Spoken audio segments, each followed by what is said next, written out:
ইফতারের সময় অন্যদের টেবিলে যখন নানা আয়োজন, তখন এই পরিবারের ইফতার করতে থাকে শুধু বাসি পান্তা ভাত। কখনো কখনো সেটাও জোটে না। দুবেলা দুমুঠো ভাতই যেন তাদের কাছে স্বপ্ন। ছোট্ট একটি ঝুপড়ি ঘরে সন্তানদের নিয়ে বসবাস করছেন বিধবা আয়েশা বেগম।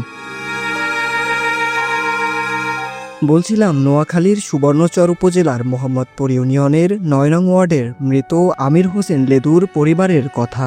তার পরিবারে রয়েছে স্ত্রী ও ছোট ৩ সন্তান। গত ২ বছর আগে কাজ করতে গিয়ে গাছের চাপা পড়ে মারা যান আমির হোসেন। স্বামী মারা যাওয়ার পর কেটে গেছে ২ বছর। জীবনের কষ্ট দিন দিন বেড়েই চলছে, যেন মাথার উপর পাহাড় সমান বোঝা।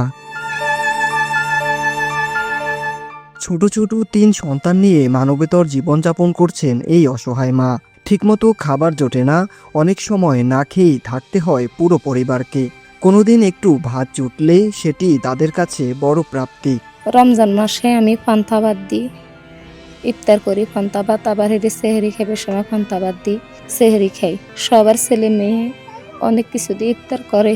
আমার বাচ্চার ঘরে আমি পান্তা ভাত দিয়ে ইফতার দিই। আজকে ২ বছর আমার স্বামী মারা গেছে। আমি ৩টি বাচ্চা নিয়ে অনেক কষ্টত আছি। বর্ষাকালে ঘরের চালা দিয়ে বৃষ্টির পানি পড়ে, চারদিকে দারিদ্র্যের ছাপ স্পষ্ট।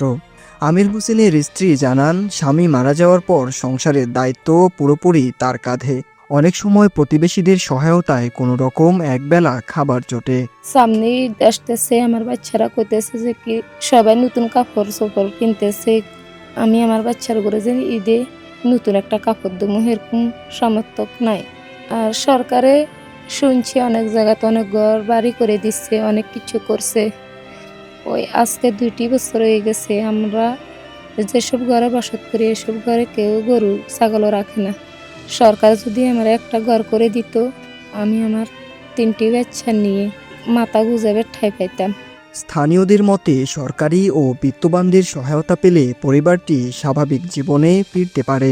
বিশেষ করে এই ছোট্ট নিষ্পাপ শিশুদের ভবিষ্যৎ নিয়ে উদ্বেগ প্রকাশ করছেন তারা। রমজান মাস আইছে, এখন এরা ঠিক মতো ভাত খাইতে পারতেছে না, বা বাচ্চা কাচ্চা ইফতার করতে পারতেছে না, অনেক কষ্ট করতেছে। তার একটা ঘর নাই, কিছু নাই, কোনো সরকার থেকে কোনো সাহায্য সহযোগিতা পানা। থাকার খাওয়ার খুব অনেক কষ্ট। একটা ঘর যদি সরকার দিতে ওনাদের জন্য খুব ভালো হইতো। এখন সহানুভূতিশীল মানুষের সহযোগিতাই তাদের একমাত্র ভরসা। মানবিক সহায়তা আর সরকারি সাহায্য পেলে হয়তো বদলে যেতে পারে এই পরিবারের ভাগ্য। আমির হোসেন লেদু একজন আমাদের এলাকার পরিচিত লোক। উনি খুব ভালো মানুষ ছিল। আসলে তার মৃত্যুটা খুব মর্মান্তিক। যেখানে ওই যে লেবারি করতে যায়, টলি থেকে গাছ ফোড়ে তাকে গাছে চাপিয়ে মারা যায়। আমরা এলাকাবাসী মনে করি যে আপনাদের মাধ্যমে আমাদের জেলা প্রশাসক মহোদয় যদি তাদের জন্য একটা ঘর ব্যবস্থা করে দেন, তাহলে অন্তত এই এলাকার মানুষ খুশি হবে তার ফ্যামিলির জন্য। Desk report, voice of Bishkhali.